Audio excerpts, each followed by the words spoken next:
where it fits. Sorry, what was the question? Well, where question? This new film, where does it fit into the context of Stormworks? Well,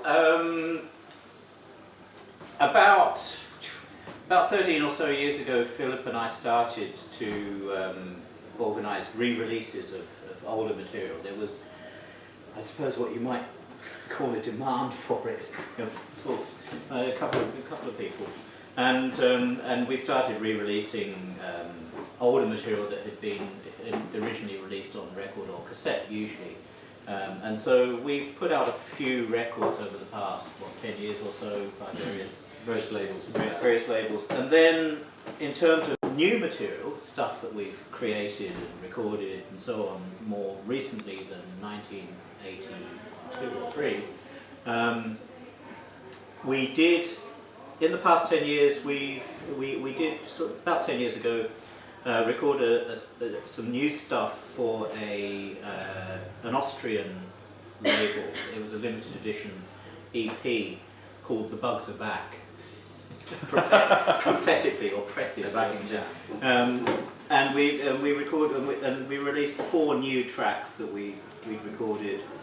And since then, what has happened is not an awful lot in terms of activity, except for the fact that last year we played live a couple of times, which was actually pretty much a first for us, even since the late 70s. So so we did play live once or twice back in those days, but it wasn't anything quite like what we were doing this time round, which was more revisiting some of the older work and sort of reworking in such a way songs and so on, predominantly songs, because it's kind of easier to, in some ways, to perform songs in a live situation than it is to get a whole load of tape loops and analog synthesizers and so on and so forth. Anyway, out of that part of that activity, we also have recorded some newer material, but this particular song that we're going to show the video for this evening came about slightly differently to all of that. But I guess it would be fair to say there isn't really a kind of normal process for the production of Stormbug's music. It was quite convoluted, this one. Yeah, this was more convoluted. It always happens kind of haphazardly. Shall I describe the process? Slightly convoluted? My colleague here will describe the process. Okay, very quickly then. It started with a kind of a synthesizer track. I've been talking to this guy about doing some live stuff, and this is the guy Ed Pinson who runs the Sound Projector show. And I thought of revisiting this system where you have a sequencer which has kind of got 8 steps, and then you have a delay, and you let the sequencer feed into the delay. It builds up these kind of patterns, and the things fall on top of each other. Anyway, I recorded quite a lot of that, and that sat around. And then round about the time of the David Bowie, whatever the hell, Renaissance, did a kind of slightly spoofed track called Head Cleaner, which took one of these sequences, edited it down, added some kind of tongue-in-cheek over the top guitar, converted into parts, and just distributed it like an MP3 file to various people who weren't interested, but no, to various people. Stephen decided to add a vocal. Yes, I decided to add a vocal. He decided to add a vocal, which was quite difficult because it was quite a rackety track, so he was kind of singing against the wind, really. And that sort of sat there for a while. It kind of worked, but it didn't work that well, partly because some of the parts, it wasn't ever really intended as a song. But in terms of the vocal, I had a kind of whole bunch of bits and pieces of lyrics kicking around. Some of them I wrote quite some time ago, but they were all sort of vaguely inspired by a kind of ecological philosopher called Tim Morton, and some of them are sort of almost direct lifts from lines from this book, not quite, but adapted. And it seemed to me that because this song was fairly continuous, rhythmic, sort of driving piece, and it seemed to me to suit this set of lyrics because there is no kind of verse-chorus structure. It's all, if you like, it's all verse. It's just continuous. There is no refrain, and that kind of suited the structure of the music. Kind of slow build up of the sequence. Which was kind of why I and I kind of surprised Philip, I think, slightly by actually writing a song to it. Anyway, over to you. So we had the thing there, which was this backing with the vocal that Stephen had, which kind of worked, but didn't work that well. And that sat around for 3 or 4 months, I suppose. And We kept batting it backwards and forwards. yeah, and sort of trying. remixing it, and it was getting better. And then, having seen the video, having heard the song, I did, for whatever reason, perhaps part because of the lyrics, these kind of ecological lyrics, I did imagine this kind of video, a little bit like that sequence, you know, that everyone did in the late 60s, early 70s, in 2001 when you're moving across a landscape, you know the one.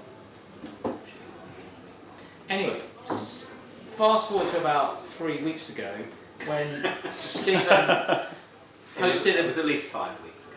about 3 weeks ago, Stephen posted a video on Vimeo, which is part of this kind of vaporware thing, which was of moving across this particular landscape. We had been messing around as part of the project that you know about with Google Earth.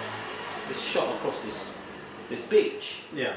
in Wales, shot on Google Earth, and also accompanying this track was a kind of ambient drone, which Stephen had constructed from a kind of little section of looped music.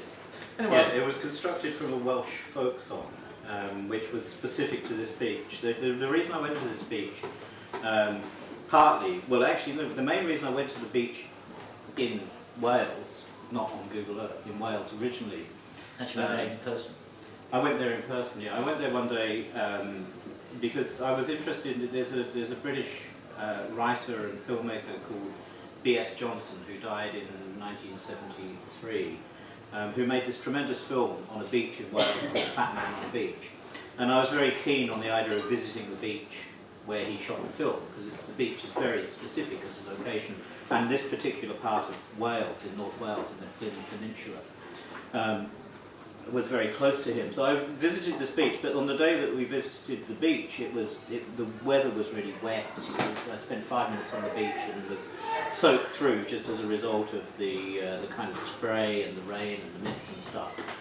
So when I made this video, I went back to the beach on Google Earth, and the thing that I thought was quite interesting is that you can, it's often only by knowing a place, by going to it in person, that you can actually navigate your way around it on Google Earth. Otherwise you kind of tend to be lost. So I made this video from a kind of process of tracking across this beach on Google Earth at the ground view, which tends to flatten everything that's quite close to you, but still retains a level of kind of the illusion of 3 dimensions. Particularly in the distance.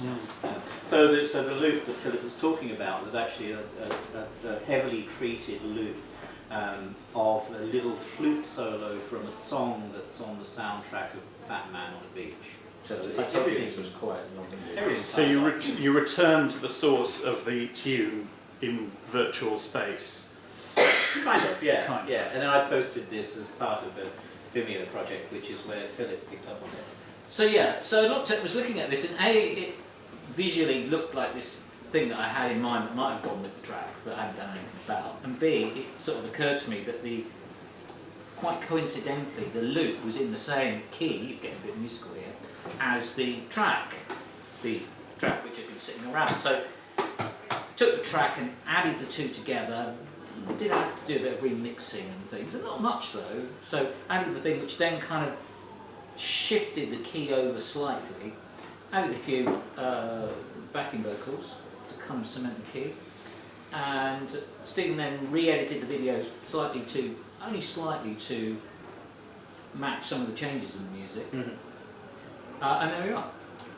So by a rather convoluted and roundabout process, ended up with a full box of chocolates. And we decided that, I mean, in terms of the song and the recording, it's quite, in many ways, it's quite different. It's atypical of what Stormbug's music has sounded like, but then you would kind of be a little hard pressed to find atypical Stormbug sound anyway. It sounds surprisingly, a lot of the early Stormbug stuff, you know, is kind of in that, it's not noise, but it's sort of kind of quite electronic and rough-edged and occasionally atonal things. But whereas this actually sounds kind of, partly because of this loop, it actually sounds surprisingly smooth. Yeah. And is this It's a bit like Coffee Mate's been out. You can so dance. it's- and is this part of a raft of forthcoming material? Absolutely. There's a digital B-side, which is the original sequencer track and the original the old 10 minutes of it. Oh right, okay. But that's kind of it. There probably won't be anything for another 10 years, but you know. Well, so Well, this. except there is, well, yeah. Well, probably. We, No. we might have a record out on Christmas, but yeah. Christmas record, Oh, like Christmas Slaves. #1. Yeah. I've heard it already. So is this an exclusive? Has this been screened anywhere before, apart from online? No. Apart from on YouTube, Vimeo, and Yeah, but in real space, not virtual space. This is an exclusive, terrestrial We've exclusive. saved it for you. Oh, thank you.